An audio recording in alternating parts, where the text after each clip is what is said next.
Welcome, everyone. You are tuned into Perfectly Planted. This is the podcast and the YouTube channel that is dedicated to growing together on our journey towards a healthier, happier, and more sustainable lifestyle. I'm your co-host, Daphne Bascom. I'm a vegan health and fitness coach and an advocate for all things that are plant-based. On Perfectly Planted, we believe in the power of positivity and the strength of community. And so we're here to empower you, to nurture your growth, and to help you bloom into the best version of yourself. And we're not just talking about fitness and nutrition, but also self-love, mental health, and fostering a deep respect for our beautiful planet. So good morning, Besame, and good morning, Dr. Bussard. How are you today? Great. Good Good morning. morning, Daphne, and good morning, Besame. Good morning. This is an exciting episode. I'm so excited because we decided to do a cooking show for everybody, especially with the holidays coming up. And we invited Dr. Brooke Bussard, who was on our previous episode number 40. So if you have not seen that, go check it out because she was sharing some amazing recipes and that are all loaded on her website, plantsoveranimals.com/recipes, if you want to go direct to the recipes. And so we thought that it would be amazing for us to do a little cooking rendition where plants are really at the forefront. And as Daphne was mentioning earlier, no animals were harmed in this episode, which is amazing, I think. So Brooke, welcome back. We are so excited to have you with us today. For our viewers, I just want to reintroduce you. You swapped your white physician coat for an apron, your stethoscope for a spatula, and really took the initiative to help others around you and others that come to you in trying to help reverse some of the chronic conditions and prevent chronic conditions, really through education and nutrition and taking more of a plant-based approach. And so we are delighted to have you with us again to share some of the recipes that you have. Before we get started, do you want to talk a little bit more about some of the initiatives that you've had recently and most recent activity that you've discovered through various recipes and helping others? Well, thank you so much, Besame, for that nice recap. And I'm so excited to be back on the show today. My recent efforts have been really marketing the book, Chew on This, which we talked about in the last episode. Yeah. And it turns out once you write a book, the book marketing world is enormous. So just trying to get the book out into various channels takes a lot of time and energy, but I think having this information written down and told in this in the way that I do in the book with these short stories, I think is so valuable as a resource for people. It helps bust myths. It helps explain just the basic physiology of how the body uses food. And so that's really where I'm focusing my efforts right now, along with seeing my clients and teaching some classes. But those are my main areas of focus. Wonderful. And yeah, that's amazing. The book, I do want to emphasize, the book is amazing. We've read it, and the short story makes it so relatable and also easy to consume. So thank you for that format.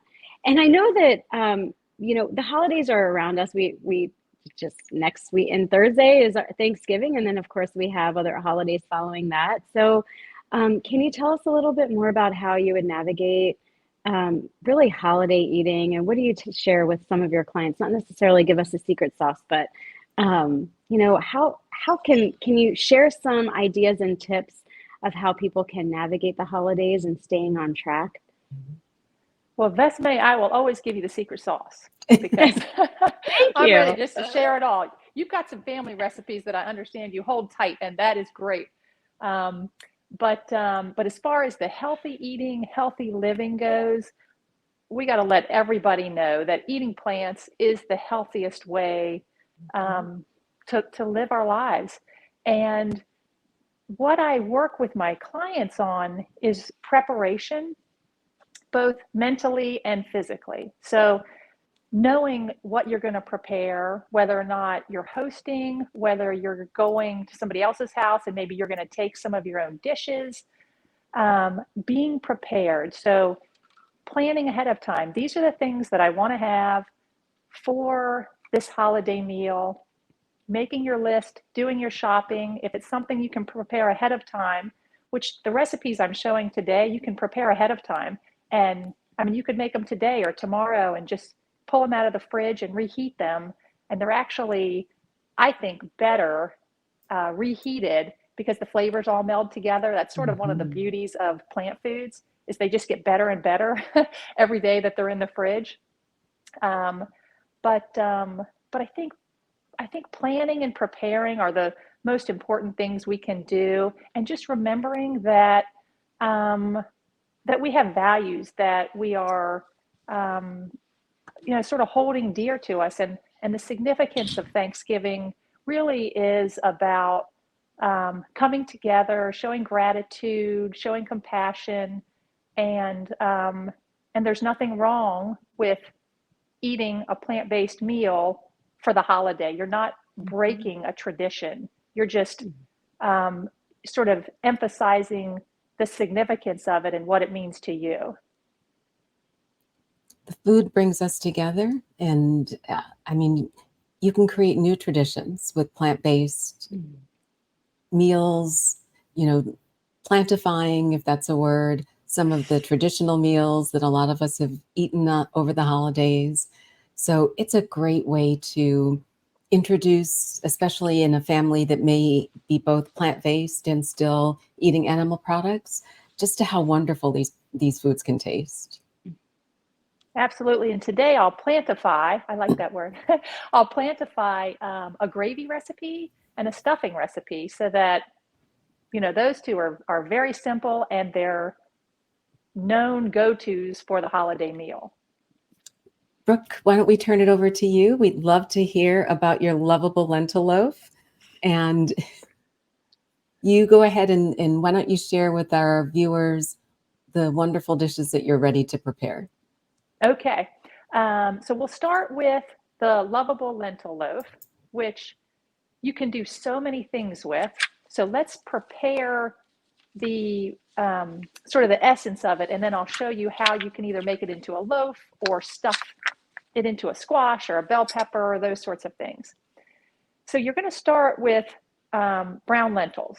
You can start with really any lentil, as long as it's not a red lentil. Red lentils get mushy, and we want the texture of the brown or the green lentils. So I usually buy them in bulk and cook them from dried. And so you can do that pretty easily. It's one of the simplest ways to cook lentils. You just put them on the stove, a cup of lentils, 3 cups of water, bring it to a boil, and then simmer it for 18 to 20 minutes. You want to keep an eye on it though, because you don't want the lentils to get mushy. You need a little bit of texture for the loaf. So the other thing is, in some grocery stores, you can actually find lentils canned and already cooked. So if this is something that is appealing to you, just to cut out the step of cooking the lentils, just use the cans like you would do with canned beans. So we've got the lentils, and I went ahead and cooked them ahead of time. So I've got 2 cups of cooked lentils here that we'll use in our base. The next thing you're going to do is you're going to chop and saute some veggies. And for this particular lentil loaf, I chose yellow onions and mushrooms and some garlic. So we've got onions that I've chopped, mushrooms that I've chopped, and then for the garlic, I cheated, and it's not really cheating. I used minced garlic right out of this jar. Now this is just in water, so you want to try to avoid minced garlic that might be in oil. So you want to get it in the water. So those 3 ingredients I have sauteed together, and that's what it comes out to look like. So that takes about 5 minutes on the stove. and I don't put any oil in the bottom. It's a water saute. So really, I just put the onions in. I run it under the water just to get a little bit of moisture in the bottom. Saute, throw the mushrooms in, keep sauteing, and then it's done. So we've got those that we're going to put together with the quinoa, the walnuts, and then all of our moisture ingredients that are going to hold everything together.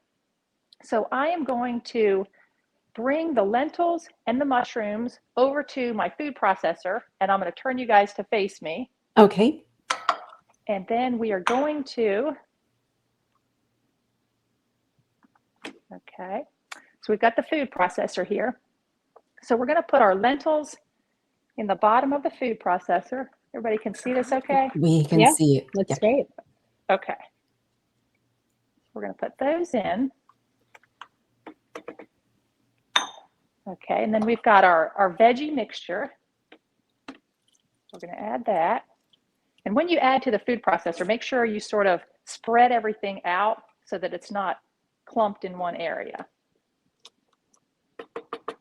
Okay, so then we've got a 1/4 cup of walnuts that we're going to add. They add a nice texture and crunch along with those omega-3s that we all like to try to get in. But if you have somebody with a nut allergy, you can swap that for sunflower seeds or even carrots. So any of those would work. Then we're going to put in a 1/4 cup of tomato paste.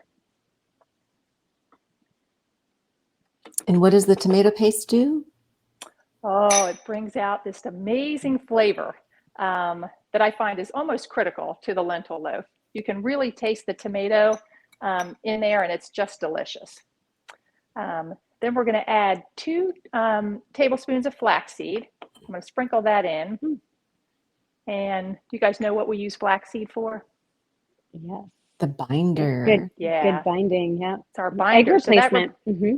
Exactly. So that's how we replace eggs in our plant-based cooking. Okay, so then for more of that umami flavor, I like to add tamari, or you can add soy sauce or coconut aminos. So we've got 2 tablespoons of that. And then we're going to do 2 tablespoons of the apple cider vinegar. So these are all just different levels of flavors. And so we're sort of, the acidity is going to layer a different flavor in there. And then I love Dijon. So you can use other types of mustard if you want. I love Dijon mustard too. I think it just has great flavor and a good base for salad dressings too, I think. Oh, totally. I love it for salad dressings. Okay, so now we're going to pulse this. How these tops are. Okay, so I'm just going to pulse this a few times.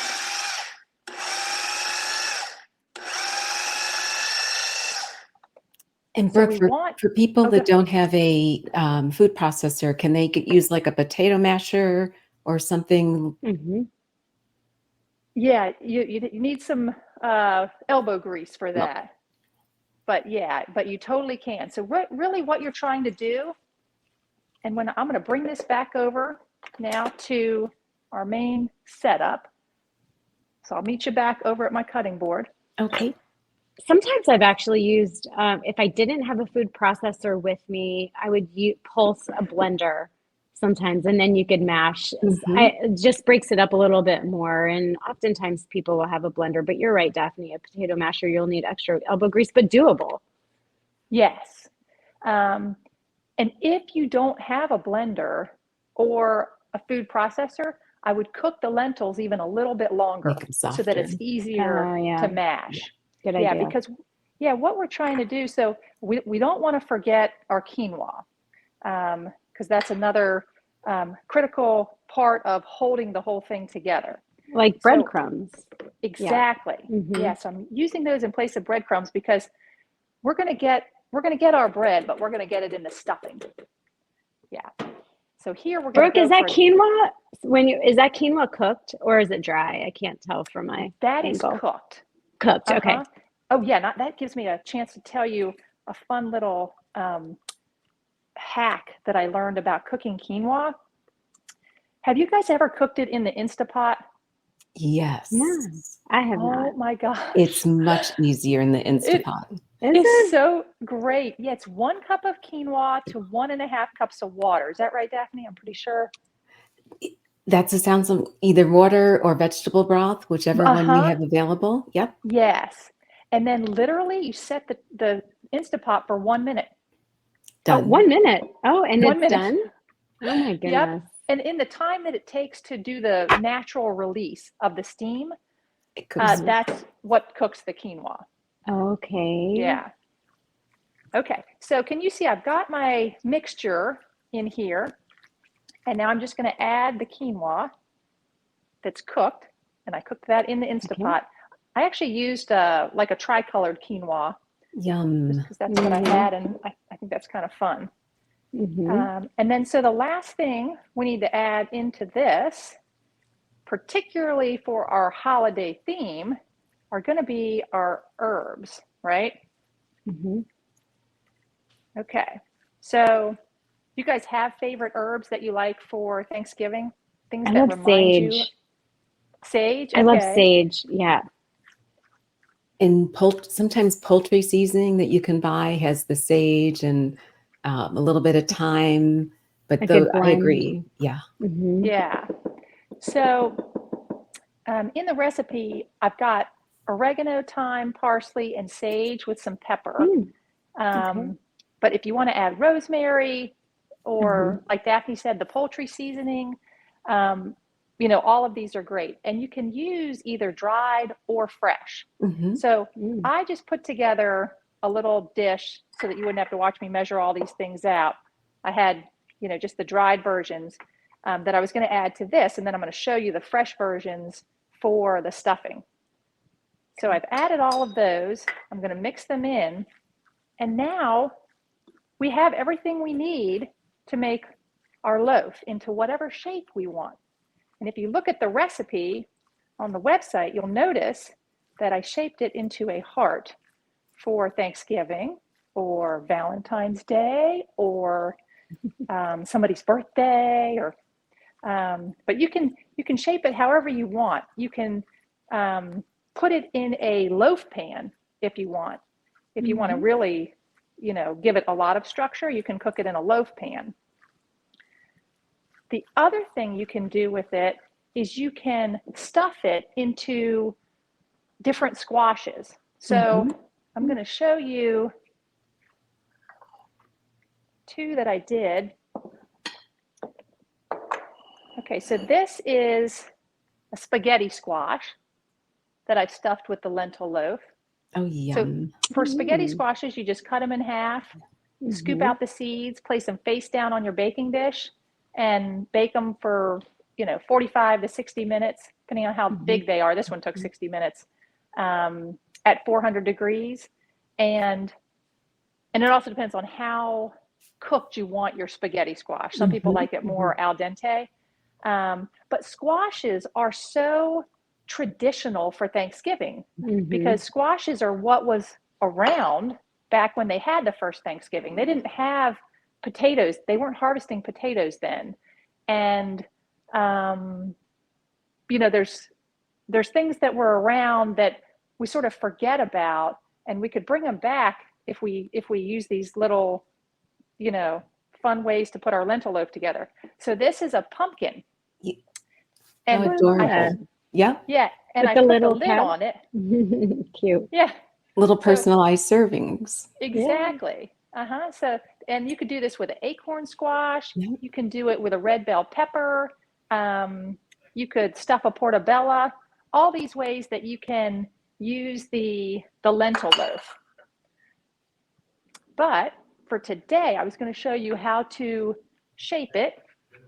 If you wanted to, make it into the lovable lentil loaf, I just take it, and you see how I'm just putting it in my hands, and it's almost looking like, a football. I was watching a lot of football this weekend. UVA won their home game, which was the first home win for the coach for their new coach. So that was There you huge. go. So I'm going to do that twice, but I'm going to angle the second one so that we end up with the heart shape. And I will show you. I'll move this bowl out of the way in just a second. So I'll move that bowl out of the way. And if we angle it. Oh, how cute and easy. Can you You don't even need a Yeah. mold. No. Can you see that? We can. Yes. Good. Looks great. Okay. And if you want to, give it a little more indentation there, you can. So then you'll bake this at 350 for 45 minutes, depending on the size. Like I have enough here, so I could do 2 hearts. And if I did, I'd probably cut my time down. Just check on it after about 30 minutes, start to check on it. Once the edges start to turn brown, it's ready. Pull it out and let it sit. And it holds together much better if you make it the day before and then reheat it. And the flavors actually meld together better. So that's what I recommend for the lentil loaf, the lovable lentil loaf. That Okay. looks great. That looks delicious. And I love the fact that you could just eat it if you wanted it. That's raw. what I was going to say. It's all Yeah. cooked. It's ready I was to like, go. I would just taste and make sure everything was good, and it would be like my Totally. partial lunch before it goes Totally. in the oven. I'm so with you, Besame. Yes, that is totally what I do. Good. And Okay. if you add up the cost of what all those ingredients make, it's almost Yeah. nothing. Yeah. It's probably $2 a serving or less. Oh, absolutely. Yeah. I actually started to add up the stuffing ingredients, and it wasn't even to $10. And I was like, wow, and this makes a lot of stuffing. So, but I hadn't gotten to the lentil loaf yet. I was just curious. So that stuffing is my guilty pleasure. It's not the potatoes, it's the stuffing. I am with you. I can't wait to watch your stuffing recipe though. And I love potatoes, but the stuffing, oh my god. Stuffing is where it's at. Yeah. Yeah. Yeah. Okay. So let's talk about the stuffing. So I call it the standalone stuffing because it doesn't need to be shoved into anything except our mouth. So you can use like a loaf of bread. This is like a loaf of spelt bread from our local bakery. This is a sliced loaf of sourdough bread from Trader Joe's. And I used almost the entire thing when I prepped the stuffing last night.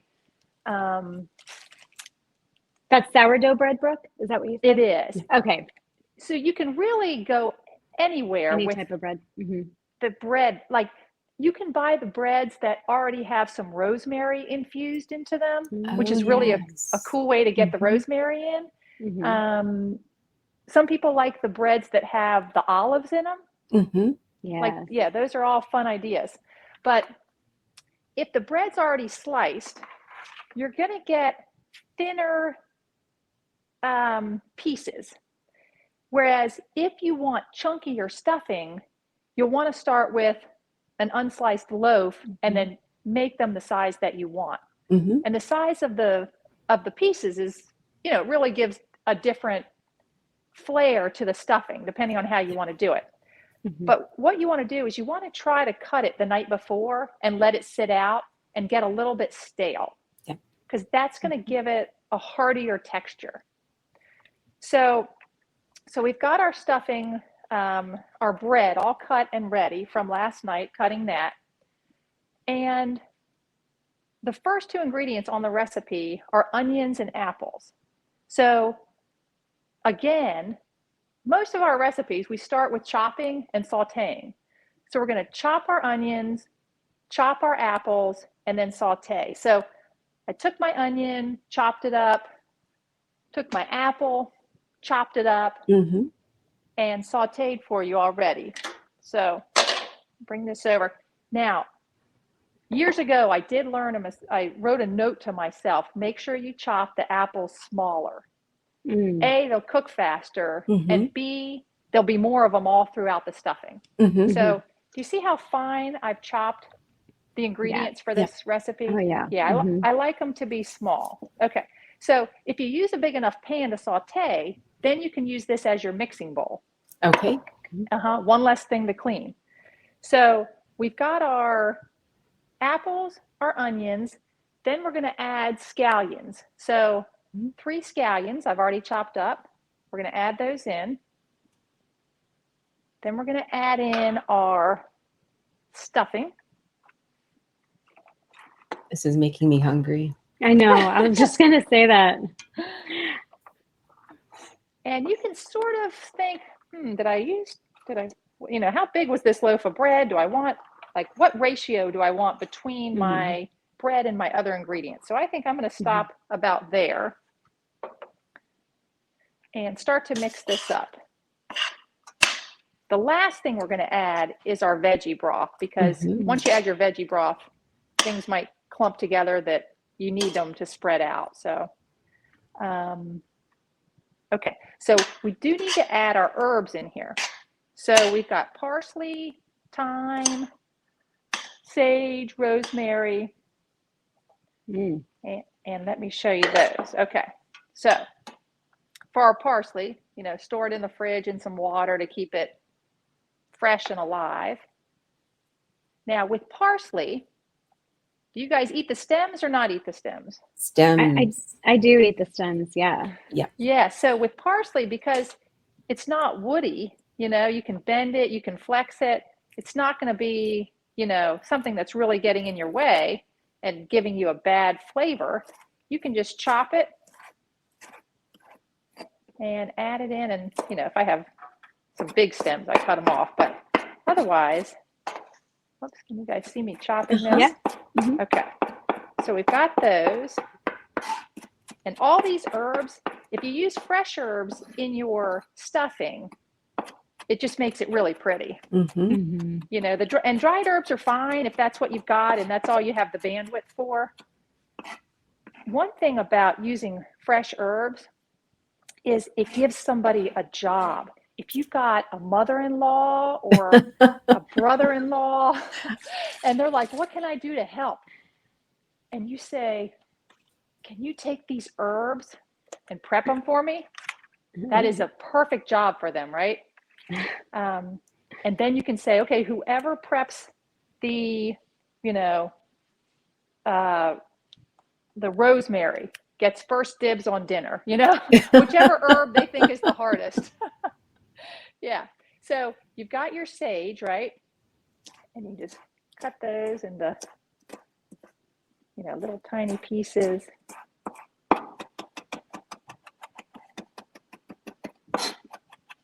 I love fresh herbs. I feel like dried is great too. It gives some flavor, but there's something about fresh herbs, especially in a dish like stuffing, that's really, amazing.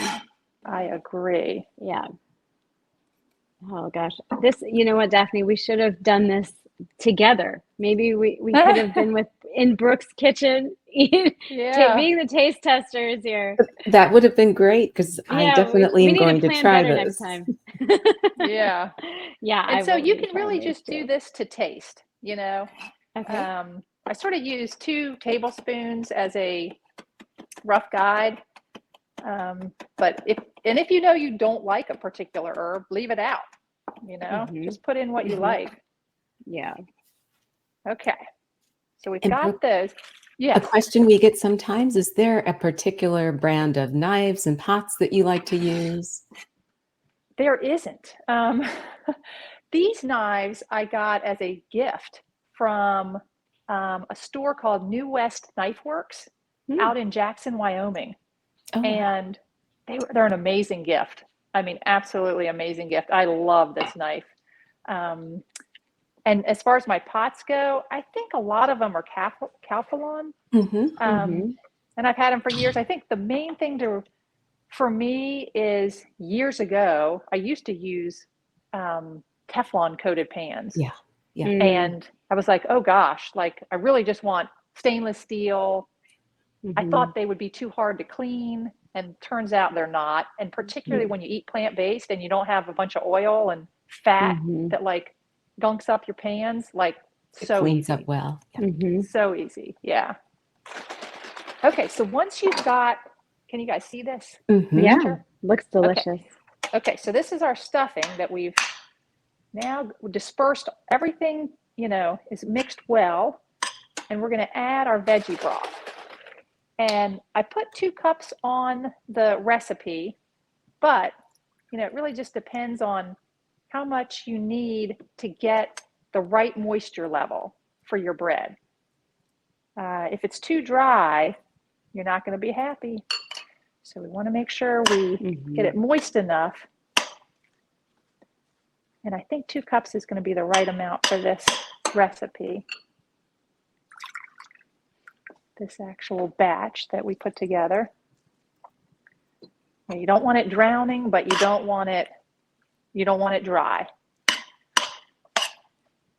And then for people who want salt and pepper, they can just add it as they dish it onto their plate. But that way, you don't have to worry about if somebody need lower sodium or somebody's salt-free. Some people don't love pepper as much as I do. Yeah, so then you'll just take this and put it into a baking dish. Now, I did learn one year that I didn't line it with parchment paper. It really stuck to the bottom. Yeah. So this one, I'm just going to put it right in here. I think I'm going to do 2 different baking dishes because this particular dish I picked out was a little bit on the smaller side. So I'll make 2 batches of that. But I'm going to bring one out of the oven to show you what it looks like when it's done.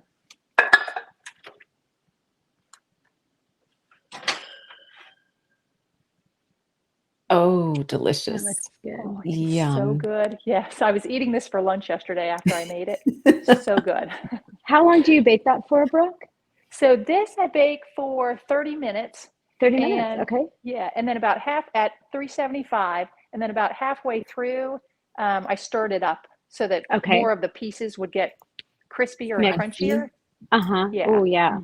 Yeah. Okay. So that looks delicious. Yeah, so that is so good. Okay, and then let's see. Was there anything else we wanted to talk about with the stuffing? No, I think that you could break it up and then add the herbs that you want. It looks delicious. It looks really good. Good. Okay. And then the last thing is the gravy. Yeah. So with the lentil loaf, it is really nice to have a gravy to put over top of it. Whether it's a standalone loaf or whether you've got it in one of the squashes, the gravy just really takes it up a notch. And this gravy is so simple to make. I'm going to bring this pan over because what you're going to do is you're going to assemble everything in one pan and then cook it together and it's done. So it's 2 cups of veggie broth. So let's put that in the pan. And the next ingredient is oat flour. Now, if you don't have oat flour, how can we make oat flour? Take some oatmeal and grind it up. That's right. That's exactly what I did yesterday. I got my container of oats, put them in my blender, and made oat flour. Okay? Nice. So we're just going to add our oat flour right in with our veggie broth. Then we're going to add in nutritional yeast, which gives it such a good flavor. So and you get your B vitamins there, and yes. B vitamins and nutritional yeast, Daphne? Okay. I was not aware of that. I just thought it just gave you a more cheesy flavor, you know. Yeah, then we're going to add a little bit of soy sauce, a little bit of onion powder, 1 teaspoon of onion powder, and then Besame, I'm back to the Dijon. Yes. But just a half a teaspoon. Dijon. Okay, just a little bit. Just a little bit for this one. You don't want your gravy to taste like mustard. Yes. Yes. Right? Agree. Yeah.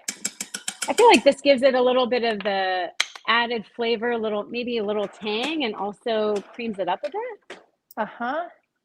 Yeah, Yeah. mustard always is good at making things a little creamier. Yeah. And then we've got the oat flour in there to do that, and the nutritional yeast will help with that also. Mm-hmm. So we're just going to put this. Can you see this? Okay. Yes. Mm-hmm. Okay, so we're going to put that on the stove and whisk it for 5 minutes. Okay. Oh, 5 minutes went by already. Here we go. And here's our Time flies when gravy. you're having fun. Oh, Yeah. wow. So, Wow. and it's delicious. It really is. It's perfect. My younger son loves it. So My could you older use son that does too. gravy? Go ahead, Brooke. Oh, no, I was just going to say everyone loves it, but my younger son is the hardest one to please. So if I say that my younger son loves it, it means it's awesome. Oh, good. So now do you put the gravy on top of your lentil loaf, or do you just have it as a side, like a dipping, or can you use that gravy for other recipes and have you? Oh, yeah, everything. Like Okay. if like my husband, he loves things to be saucy. So there's no point in me just giving him the lentil loaf. Like I would put the lentil loaf on his plate, drizzle the gravy over top, and then have the gravy on the table also. Side. So that as Okay. he's eating, I just can picture him spinning the Yeah. table around. We got a Continuing. lazy Susan, so yeah, just we'll be adding more. Yeah, Oh, good. yeah. And Brooke, could people add a little bit of the sage and the thyme and the rosemary into the gravy too? Oh, Yeah, I'm sure you could. I never have, but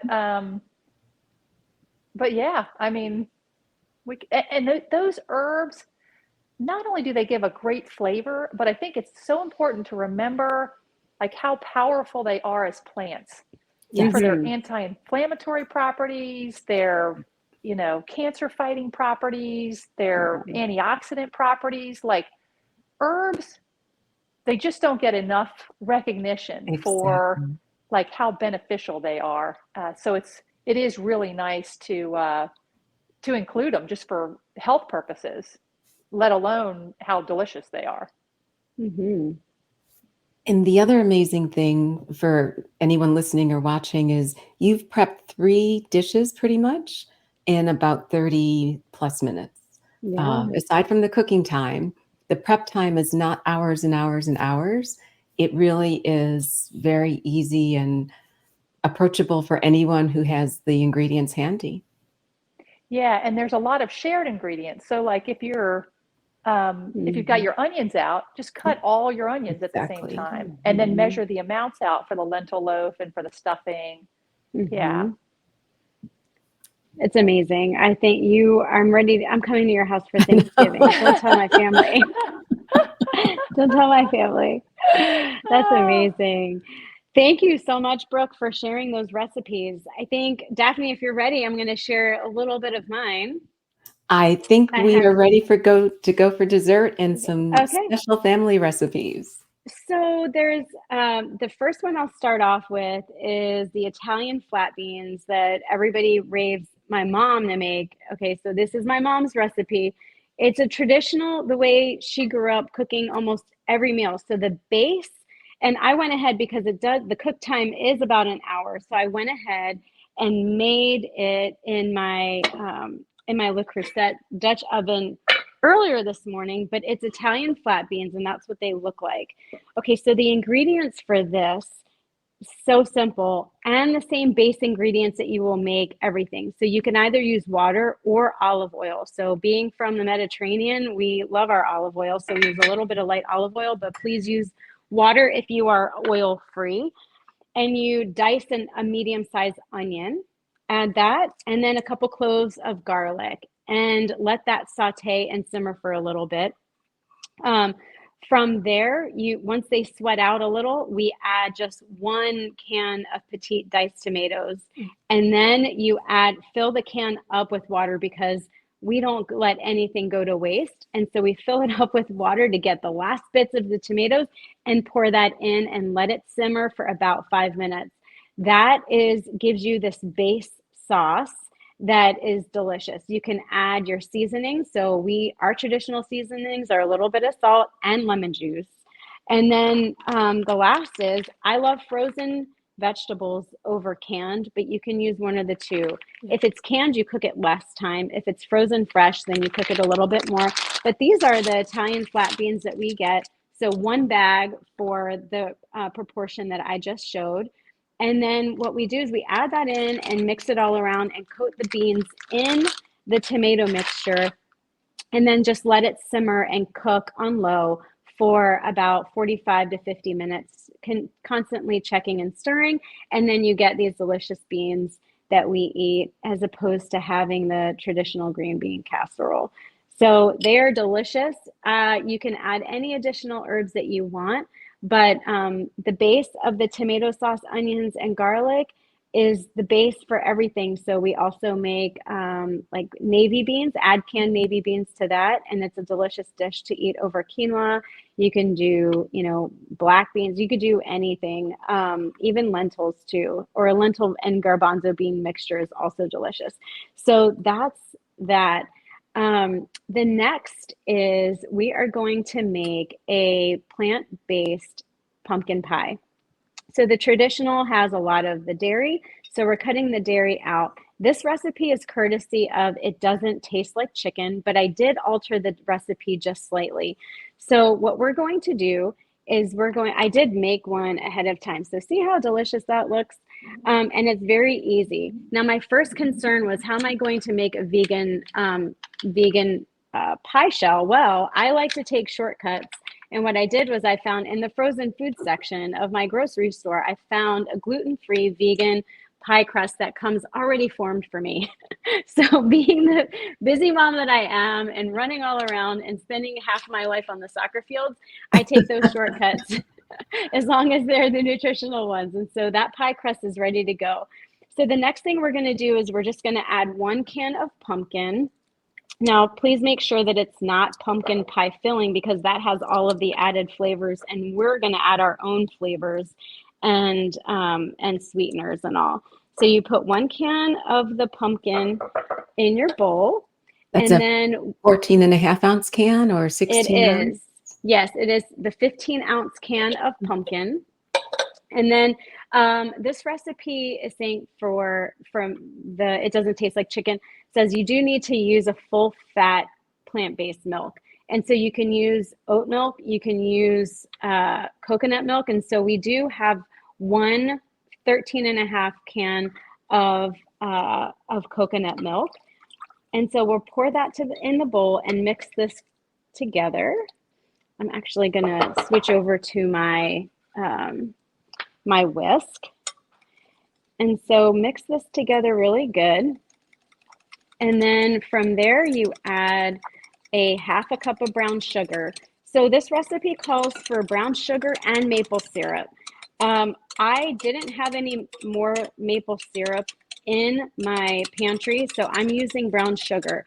I tend to find that there's recipes are end up being a little too sweet. Mm-hmm. And so I always cut back the sugar naturally. And so I'm just using it. The recipe calls for 1/2 cup of brown sugar and 1/4 cup of maple syrup. I'm just doing the brown sugar. You can just use the maple syrup. I'm going to leave that up to everybody listening and whatever flavor. You could do 1/2 and 1/2 too. But I found that it was sweet enough when I tasted the batter, because as you know, being plant-based, I could taste the batter. There's nothing that's going to be messing me up here. There's no raw ingredients. Okay. And then also a 1/4 cup of cornstarch. You can also use tapioca starch if you want. So that goes in. This is a really easy pumpkin pie. And I find that sometimes the traditional pumpkin pie, I always have to constantly look at the recipe to make sure that I'm doing it right. And this one was pretty easy. All right, so that's all mixed in like that. And then we're going to add our seasonings. And so I have pumpkin pie spice, cinnamon, and a 1/4 teaspoon of salt to bring the flavors together. So I mix that up. And that's it. Pour it in your pie shell and bake it 350 for 1 hour. I will say that when I baked mine last night, and the recipe does point this out as well, is that it will be cracked on the sides but jiggly on the inside. And so what you want to do is take it out, let it cool naturally, and then pop it in your fridge for about 4 hours. But here we go. So that looks so good. And I did have a little bit, and I put it in a ramekin to be crustless. And I was just going to ask you about that. Yeah. You could do it crustless too. I did make it crustless. Now with it, I would just alter the baking time just slightly, just because you don't have the crust to bake either. So this crust was already raw, and it says just do it unbaked. It's super easy. Just pop it in the oven, and there we have our pumpkin pie. You can use some whipped coconut cream or whipped plant-based cream and enjoy your pumpkin pie in a plant-based fashion. So, oh, you know what? I did forget one thing, and that was a vanilla extract, but that's okay. We'll set that aside. I think it will be fine without it. The next recipe that I wanted to share is a fan favorite of the family, and it is pumpkin fluff. And now pumpkin fluff actually has a separate, it uses Cool Whip, which is not plant-based. It uses cream, but what I did was I found a True Whip brand vegan, which I was excited to find. And so this recipe, the end product looks like this. So we're going to get there in a second. So this has one 15-ounce can of pumpkin that I've already mixed into my bowl, and one 5-ounce box of pudding. And so it looks like this. Vanilla pudding or? Yes, instant vanilla pudding. Yes. And then I love pumpkin pie spice. The recipe calls for 1 teaspoon of pumpkin pie spice. I use 2. And so we mix that up. And then once that's mixed, then I take my Cool Whip and fold it in. Sorry, True Whip, vegan True Whip. And this is actually super easy, and anybody can make it. I have my kids help me make it also. So 2 of these, because it would take one, what is each ounce of this? Let me look real quick, guys. I think it's a 15-ounce serving of whip. So that's 2 of these. All right, and so you put these in, and then you just fold in the whipped cream till it's completely mixed. This is a good arm workout, Daphne. Oh, good. Right? I mean, we got to work our arms. 2 workouts today. Yes. And where did you find that True Whip, Bessame? I've never I seen found that at my Publix. And I was interesting. really amazed at that. You know what? Our grocery stores down here, after we check out, they're like, "Did you find everything?" And sometimes I tell them yes or no, and give them ideas of what more to bring in, because I think what they do is they take that back and then add it in. And so sometimes I'll mention, and all of a sudden I'll have my plant-based stuff available. So yeah, the Publix had this, and there's an Earth Fair near me. I think any place that has more of a, I wonder if your Trader Joe's has that, Brooke. So I'll have to look. Yeah, and so yeah, it's a vegan True Whip, and what I'll do is I'll reuse these containers to put it back in, because then I serve it out of that. So that's how it looks. Yum. It's so good, and you can mix it as much as you can, but I don't mind having chunks of pumpkin. I mean, who doesn't like pumpkin? And that's it. The sweetness comes from the whipped, and then I have just some ginger snaps. You can also serve it with fruit, and then that's it. We just eat it like this. Bessame, do you ever use a handheld mixer for it, or would that do something unwanted? You can use a handheld mixer, absolutely, for ease of use, but Daphne has me on this arm workout that I think I need to continue to build my muscles. Right? Yeah, get my workout in, especially today. So, so that's it. So I hope these recipes were helpful to everybody. I know that our friends and family are going to be having these specific recipes this week. And Brooke, thank you so much. Daphne, do you have any more to add today? I know this was a longer podcast, but I'm hopeful everybody enjoyed it. No, Brooke, thank you. And Besame, thank you too. I love to share recipes with people because I think one, a lot of people feel that having a plant-based Thanksgiving meal is extra work. And I think what the two of you have just demonstrated is that you can make a whole meal in less than an hour, baking time excluded, of course, but these are just flavorful recipes with ingredients that for the most part you already have in your kitchen, and they are things that everyone's going to love.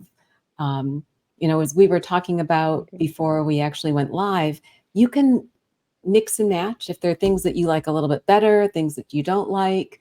If you want to use beluga lentils as opposed to green lentils, there's a lot of flexibility. But the fundamentals of the recipes that Brooke has on our website, we would encourage you to try because Besame and I have tried them and they're delicious. And Besame, we're glad that you shared with us some secret family recipes, and look forward to spending more time in both of your kitchens and finding out more tips, tricks, and being thankful and grateful. I want to be thankful and grateful to both of you for spending time with us today. So thanks to everyone who joined Perfectly Planted. We want to wish you a wonderful Thanksgiving if you're in the part of the world that celebrates Thanksgiving. As I said, we are grateful for you, and I'm grateful for these two wonderful women who joined me today, and we want to wish you a happy Thanksgiving. Be well, and we'll talk to you again soon.